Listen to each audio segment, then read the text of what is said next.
Hello and welcome. You're watching News9 Live. My name is Pankaj Mishra and we are beginning the broadcast with the top story of the day, Rahul Gandhi being disqualified from the parliament. This has not happened for the first time in Indian politics, in the history of Indian parliament, yet the BJP, the Congress, all at loggerheads. One common thread that is joining the opposition is the high-handedness of the ruling BJP. The Congress, meanwhile, has gone into a huddle over the question, what next after Rahul Gandhi? He was disqualified as a Lok Sabha MP earlier today. After Rahul's disqualification by the elections, now it seems inevitable too, and especially for Wayanad, what will happen there? We will touch upon that aspect as well. Rahul Gandhi's disqualification as a Lok Sabha MP comes over his "How do all thieves have Modi" as a common surname remark in 2019. The BJP, meanwhile, has brought out the question of caste and said that Rahul Gandhi has shown a casteist mindset by comparing the OBC communities to the thieves. We will take a closer look at all the aspects that are panning out of this development in the country today. But first, let's listen in to what the Congress and the BJP had to say after the disqualification. Rahul Gandhi विदेश जाते हैं तो बोल नहीं सकते। एक झूठे आडंबरी राष्ट्रवाद के आधार पर उनकी आवाज को रोका जाता है। एक अजीबोगरीब बनाई हुई बनावटी राष्ट्रवाद का बहाना लेकर उन पे आरोप लगाए जाते हैं। बाहर गए उसके आधार पे जब वापस आते हैं तो कहते हैं कि आप यहां नहीं बोल सकते जब तक कि आप माफी नहीं मांगे। यहां आते हैं और उस दिन बोलते हैं संसद में जब माननीय प्रधानमंत्री बोल रहे थे तो सरकार पूछती है आपकी हिम्मत कैसे हुई सब बोलने की, सत्य बोलने की, साफ बोलने की, निडरता से बोलने की। हम आपको प्रिविलेज कमेटी भेजते हैं। और सबसे अजीबोगरीब जो मैं समझता हूं, किसी गणतांत्रिक, संसदीय गणतांत्रिक, लोकतांत्रिक देश में नहीं देखा गया, जब वो आके बोलते हैं तो सरकार खुद अवरुद्ध करती है संसद को। सरकार खुद करती है इस आधार पे कि पहले आप माफी मांगिए। ये कौन सी संसदीय प्रणाली के अंतर्गत है कि पहले आप माफी मांगिए, नहीं तो हम अवरुद्ध करेंगे, नहीं तो संसद चलेगी नहीं। तो ये इसी प्रक्रिया का एक और उदाहरण है, जहां मुंह खोले झूठे बेमानी केसेस दायर करिए, डराइए, धमकाइए, और हम आश्वस्त हैं कानूनी प्रक्रिया में कि हम जीतेंगे, स्टे ऑफ कन्विक्शन हमें मिलेगा। लेकिन जहां तक सरकार का सवाल है, उन्होंने ये सब प्रयत्न किए हैं, बार बार किए हैं। मित्रों, सबको मालूम है भारत की जनप्रतिनिधि कानून 1951 के तहत किसी भी सदस्य को अगर सजा होती है तब उसकी सदस्यता चली जाती है। ये भारत में पहली बार नहीं हुई है। कई विधानसभाओं में और इस लोकसभा में भी कई मान्यवरों की सदस्यता गई है और इनकी पार्टी के पूर्व सदस्य अभी भी राज्यसभा में सदस्य रहे, सदस्य हैं। और देश की वरिष्ठ लॉयर कपिल सिब्बल जी ने कल ही कहा था, जजमेंट के साथ साथ सदस्यता जाना तय है। ये बहाना दिखाया जाता कि 30 दिन की समय था, ऐसा नहीं था। कानून कहती है सदस्यता आरोप सिद्ध होने के साथ साथ, दंड विधान होने के साथ साथ चली जाएगी। Well, so first things first, what happens to Rahul Gandhi's Wayanad seat now? Remember, Rahul Gandhi won Kerala's Wayanad parliamentary seat in 2019 Lok Sabha elections, and now he won't be the MP of Wayanad any longer following his conviction in the defamation case. What happens in this parliamentary constituency now? What better way but to touch upon my colleague Jisha Surya from Trivandrum. Jisha, thank you so much for taking time out. How are things there? And as we are picking up from sources that Election Commission is planning to go for a by-poll there, obviously the timing couldn't have been so accurate now. Yes, but surprisingly, not cutting across party lines. All the political leaders are up against this move. Even not just Congress, even the left parties, the main rival, are saying that it should be condemned because it's a hasty decision. This disqualification is anti-democratic, and it should be condemned. That's what even the left leaders in Wayanad are saying. So the Congress is the initial response of Congress leaders in Kerala is that they would face it politically and legally, and there Right. is no plan to arrange someone else to contest in the by-election.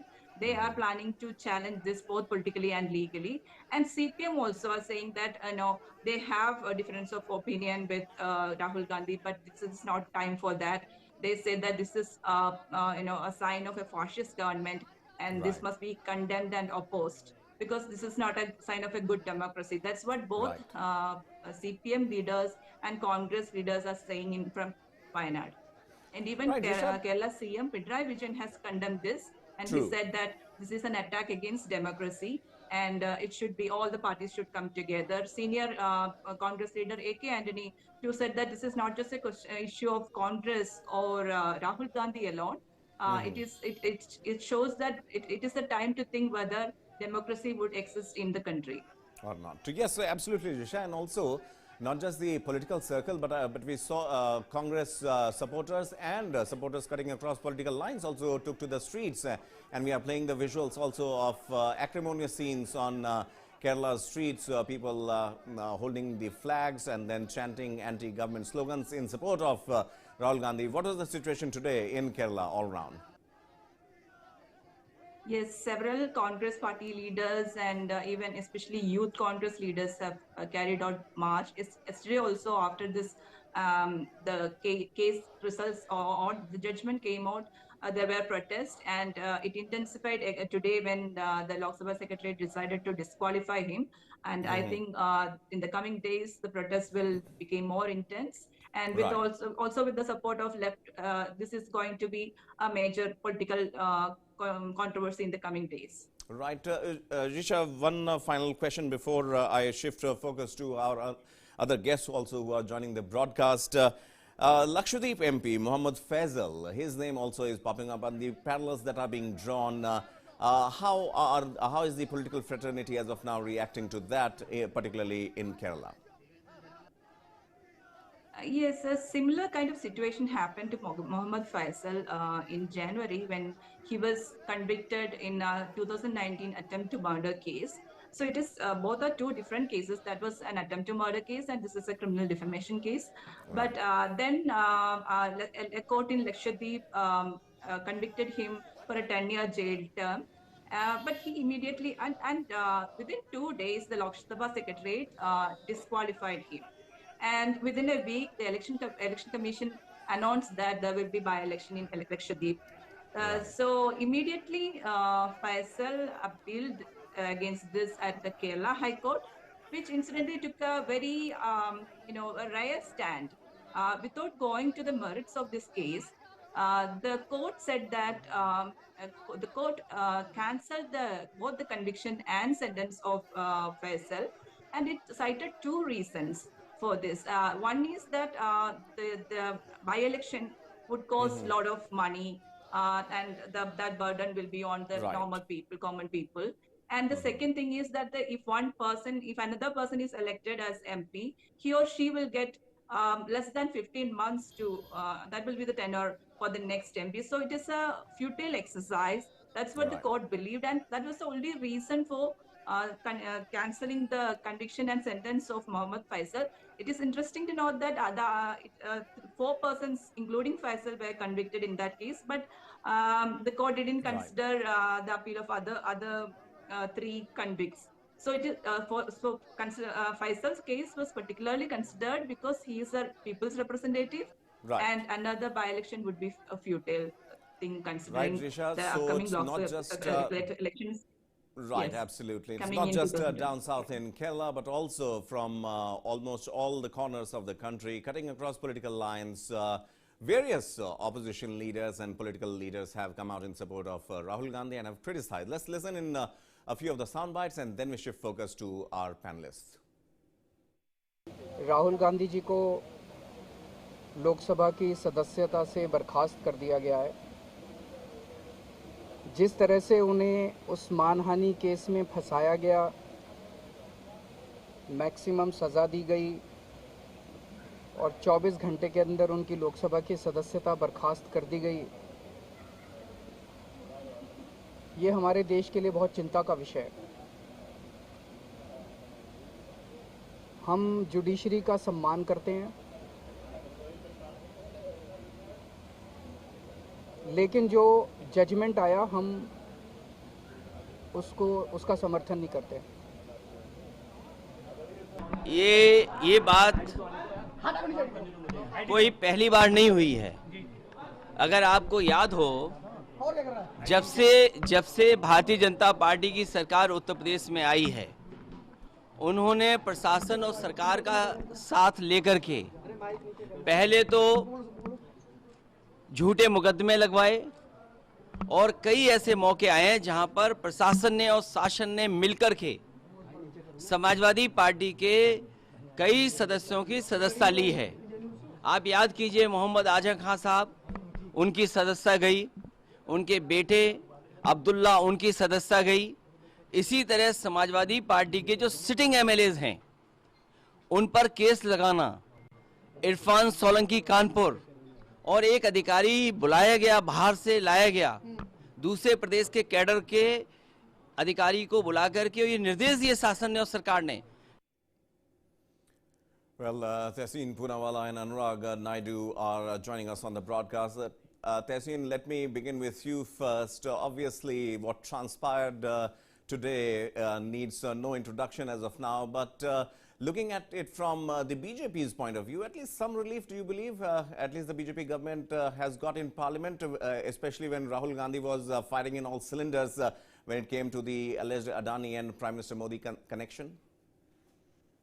Absolutely. Good evening. Thank you so much for having me on the show. And absolutely, this is, in a sense, relief for the BJP and the present union government. What Sri Rahul Gandhi ji was doing was raising issues of alleged corruption. You may agree or disagree with it. He was raising points which were important and were embarrassing to the government. And suddenly, first you saw that there was a warning, his speech was expunged. Then when he returned from London, he wasn't allowed to speak in parliament. And then you just took away the membership. So at no point in parliament can you use it as a forum to raise the concerns of the people of India. I have never in my recent history seen such dictatorial and atrocious measures being taken up by a union government. It seems that they are scared, particularly after the success of the Bharat Jodo Yatra. Absolutely. Bharat Jodo Yatra was something that not just galvanized the Congress party, but also, you know, the fiercest of critiques of Rahul Gandhi were saying that this is a changed Rahul Gandhi. The way Rahul Gandhi put his reincarnation, saying that जिस Rahul को आप जानते हैं वो अब नहीं है, एक दूसरा Rahul है. All those things, you know, by the end of this year and early 2023 was proving to go in Congress, you know, favor. But now with this, as of now, Tehseen, do you believe the pertinent threat, if I may use that word, towards the ruling dispensation, Rahul Gandhi's role and bringing up a case from 2019, obviously, do you think that it was a hasty call? First the disqualification, first, you know, finding him guilty in the defamation case, and immediately after that, less than 24 hours later, he is disqualified. So the timing, how do you see that? Absolutely ridiculous. And for those who are comparing this with any other case, those who are murder cases or those who are cases of hate speech, in this particular case, criminal defamation does not apply. Rahul Gandhi ji has a suspended sentence. He has 30 days to appeal the sentence. What was the hurry of going about and suspending and disqualifying him as an MP? The only reason to do it is because you didn't want Rahul Gandhi ji to use the platform of parliament to raise the voice of the people of India. So it shows that this government is actually scared. It shows that this government is vulnerable. It shows that this government knows it's lost the popular mandate of the people, and it will do anything, even outside the legal limits, to try and suppress voice of people that are raising legitimate questions. Right, Naseem, talking about the BJP now, they are harping in a very calculated press conference. You know, they took their time, they prepared, and they came to speak to the media only roughly about 5:30 this evening. They came up with the notion that sooner or later this was going to happen because Rahul Gandhi, as they claimed, had a habit of calling names and defaming certain particular caste. So how do you think Congress is going to dodge that bullet? Because as a popular public figure, Rahul Gandhi has to, or anyone has to keep these notions in mind. You're absolutely right, except he did not say something that was defamatory to any particular caste or group. What Shri Rahul Gandhi said in a political speech, mind you, in defamation, the context is extremely important. It's the political speech. Was he only speaking about a particular group of people? No, he's speaking about wide range of issues. Within that context, Shri Rahul Gandhi spoke about two people who are fugitives, who have run away from the law, and their alleged association with the Honorable Prime Minister. How is any of this criminally defamatory about what he spoke in Karnataka to somebody in Surat? How does it harm them? And how is this even applicable as a criminal defamation? I mean, I was quite surprised reading this judgment of the Honorable Surat Court, and I bowed down before the majesty of the Surat Court. But I was very, very surprised reading this judgment. I've never found something so. I think this judgment was wrongly interpreted by the judge, and I do believe that the legal recourse available to the Congress party, they will take it, and they will get justice there. Right, Naseem, before we play out a few more sound bites and look into other perspectives, one final question I wanted to take with you very quickly. Priyanka Gandhi too echoed similar sentiment. She says that Mehul Choksi, Nirav Modi, Lalit Modi, all of them are on the run, probably having a good time somewhere. But her brother is found guilty and is disqualified. Do you believe that somehow down the line it's also a defensive approach towards defending Rahul's credibility, his stature, and also trying to gain an upper hand as far as the fight against corruption is concerned? No, I think what she said is right. Mehul Bhai Choksi, today the red corner notice has been withdrawn against him by the Interpol. So he's free now. He can roam wherever he wants. Where has Lalit Bhai Modi come back? Has Vijay Bhai Malia come back? Has Nirav Bhai Modi come back? These are all friends of the government, the present government. So none of them have come back. And if you say that these people have been involved in corruption, which your government is apparently fighting a case against, how is it defamatory? How have they become representatives of the people? But let me ask you, let me just explain to the viewers what is defamation. Let's say hypothetically, I were to say that Maharashtrians do not make good butter chicken. All right, it's a hypothetical statement, and I'm a Maharashtrian. So can any Maharashtrian, should any Maharashtrian have the right to file a defamation case because of that? But if I were to say, Tehseen, who's a Maharashtrian, is a pathetic cook, and if you eat his food and you get vomiting, and that's not a fact, that's a lie, then I have a right to file. And let me give you a more specific example. Saying Sonia ji is a Jersey cow, that is defamatory. The Honorable Prime Minister said it. Saying Rahul ji is hybrid bacha, that is defamatory. The Honorable Prime Minister said it. Saying something generic, say I say all anchors are biased, that's not defamatory. But if I take your name and I say, look, you're a corrupt anchor, you're biased, and you're not, which I know you're not, you have a right to file defamation. Defamation has to show how I've caused grievance to the concerned person. Me making a political speech in Karnataka during an election cannot cause injury to somebody in Gujarat. How does that work? I have honestly in my life, I haven't really quite got to wrap my head around something like this. It is astounding for me, but with absolute respect for the majesty of the court. Well, Tehseen, in the times when an Assam police can come down to New Delhi chasing someone on the tarmac, we can expect some more fireworks there. But nonetheless, Anurag Naidu, political analyst, now joins us on the broadcast. Yes, Tehseen, you want to make a point there, quickly. Just one more thing. You know, a lot of people are saying, sorry, Anurag, I'll just take one line more. A lot of people are saying you're free to criticize the Honorable Prime Minister. Few days ago, the Honorable Prime Minister was criticized. Modi hatao, desh bachao. People were arrested and put in jail for that. So we have to decide in Amrit Kal, is it Amrit Kal or Amrit Kyal, is in the mother of democracy. I may completely disagree with everything Anurag has to say, but I will defend till death his right to say what he wants. What kind of a democracy are we if on these issues we start putting people in jail? If political battles are going to be fought in court, the consequences will never be good. That's the beginning of the end of democracy. Right. Anurag, I will pick up from where Tassim has left. Obviously, beginning of the end of democracy. What transpired today? How do you see it, first of all? And secondly, not unprecedented, but yes, the time and age that we are living in as of now with Twitter and verbal duels happening every second. How do you translate what transpired today? Yeah, I think I would, first of all, thank you for having me on the show. I would take a far balanced approach today because I feel it is indeed unprecedented. It's not that it is not unprecedented because the punishment, of course, in matters like this, you can give a maximum punishment of up to 2 years, and Mr. Gandhi has been given convicted for the maximum punishment. So I think it is unprecedented in that sense. But having said that, a slight disagreement again with my dear friend Tassim is that, who can file the defamation? Who can file the defamation is something that we should go by the rule books and the law books of this country. And if the court has accepted, a court is a court, whether it's a Supreme Court or a Sessions Court or District Court or High Court, a court is a court, and by all means they are entitled to the respect we all give them. And any court admitting this case, of course, must have admitted within the framework of the law. And it is their prerogative, it is their right to whether to admit or reject. And if they have admitted and they have given a conviction, and I think that holds true today till the time it is not challenged in the higher court and we don't have a verdict against it, which by all means, and Mr. Kartik Chidambaram, I was on show some other channel before coming to this channel, and the Congress party is very hopeful of having a reversal of this order. By all means, I think my congratulations to them if they can do it, because come on, it's a fight of judiciary and the legal system. So let's not peddle a narrative that one central government or a party is doing it willingly, because it's a good opportunity for Congress in that sense, because I just don't want to be one-sided today. I want to be balanced, my sympathies all around, but it's a good opportunity for Congress where they are in a good position in Karnataka.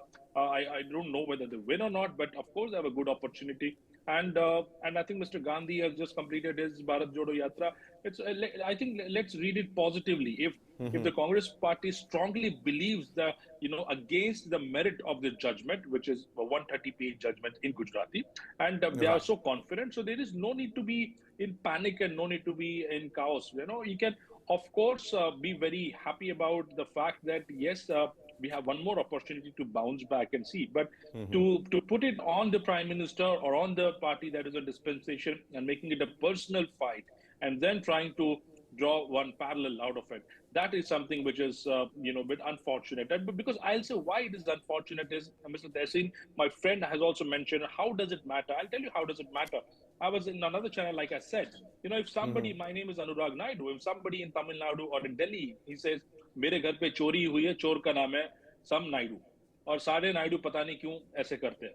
हो सकता है, by all means, I might feel bad, and under the purview of law, I might react to it. I might say, some other person is stupid or something else, or I might have, if I am having a choice, if the other person is such a tall leader, I want to teach a lesson, I might go to the court and file for a defamation, and it is up to the court whether to accept it or not, or pronounce a judgment or not. In this matter, the court has accepted. So by all means, I think if somebody says something like this sarcastically to my surname, I would definitely feel little disheartened and little, it would cause some kind of a pain for me. So it is, in that sense, in my personal opinion, it is defamatory. But I think Mr. Gandhi could have apologized, or I'm sure there have been a lot of instances where he has spoken something which should not have been spoken. And it is not only for him; it has also been spoken by some party from members of the BJP, some members who are still the union ministers. And I don't subscribe to that. I don't subscribe to the view. I don't subscribe to the tone and tenor and their thought process, because the law applies to all, and this logic that I'm speaking about applies both sides.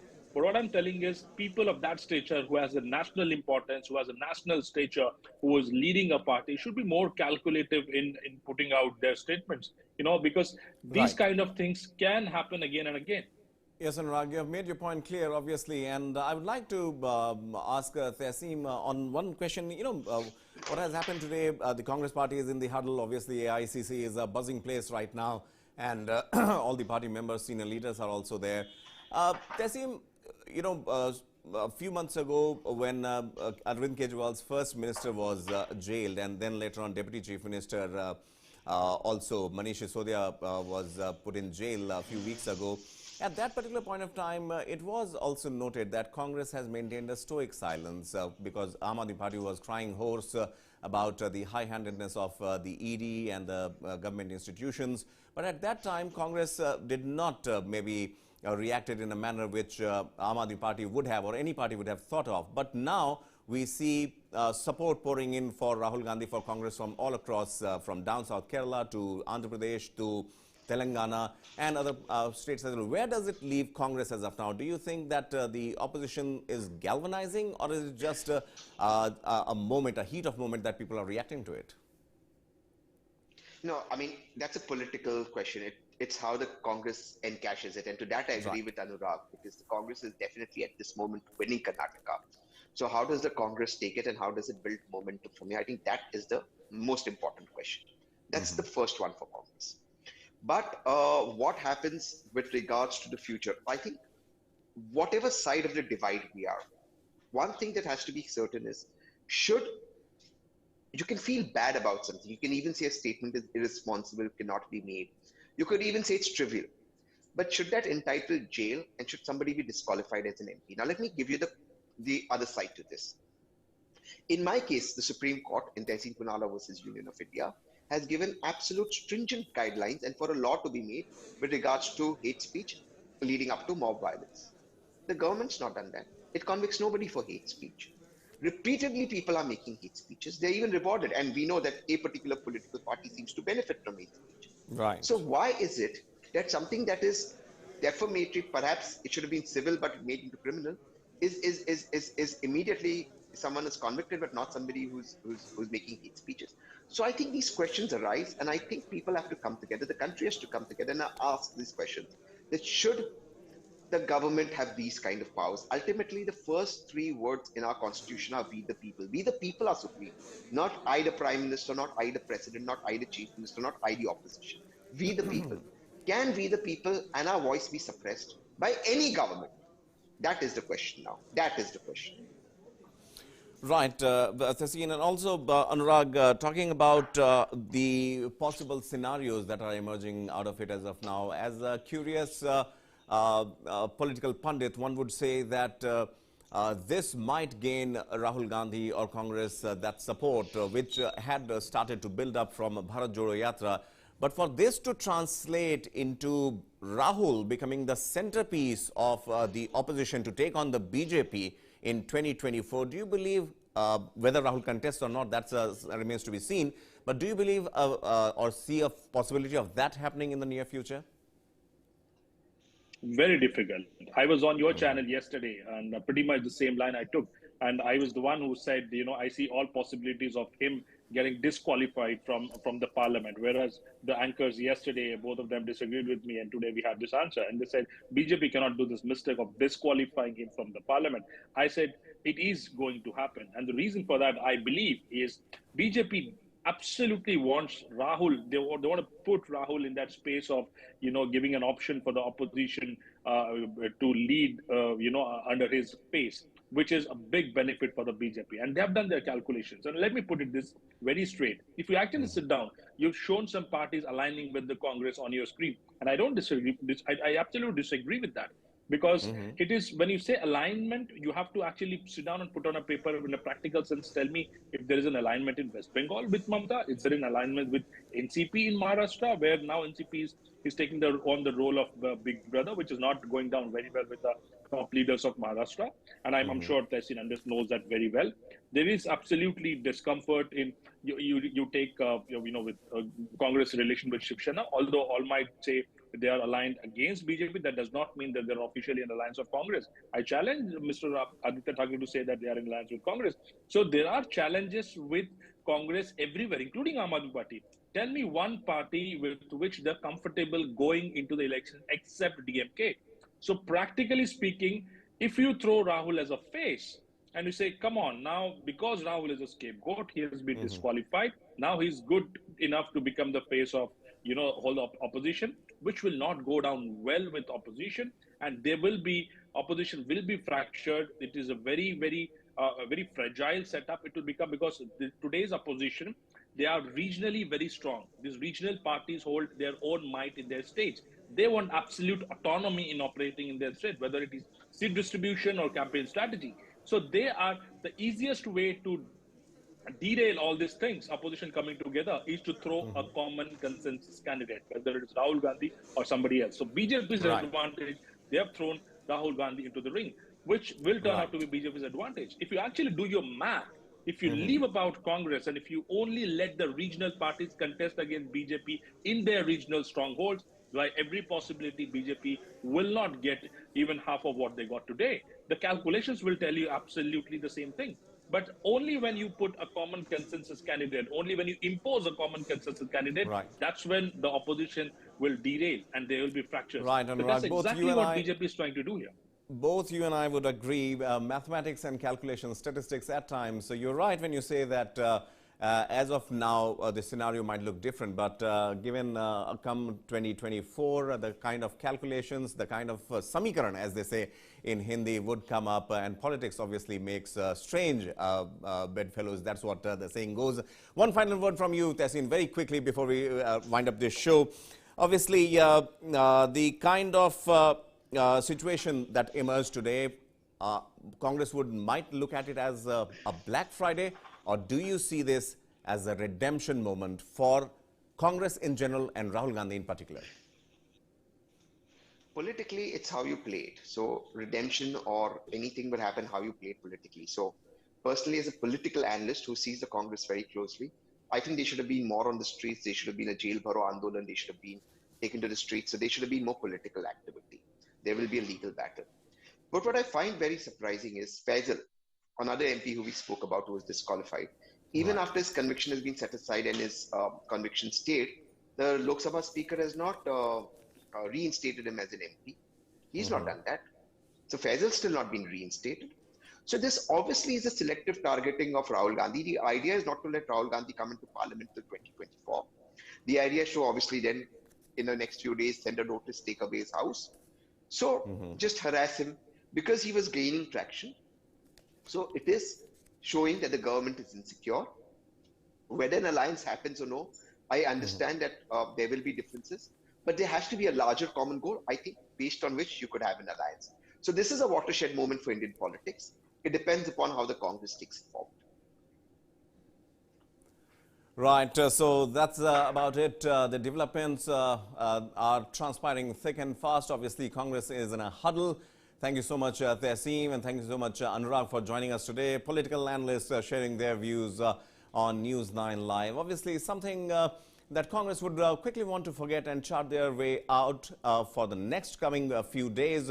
And obviously, for Rahul Gandhi, this is a situation from where it can either break or make or break situation for him. But nonetheless, we'll keep an eye on all the political developments and keep watching News9 Live for the latest in politics, sports, entertainment, and everything under the sun. Thank you so much for watching.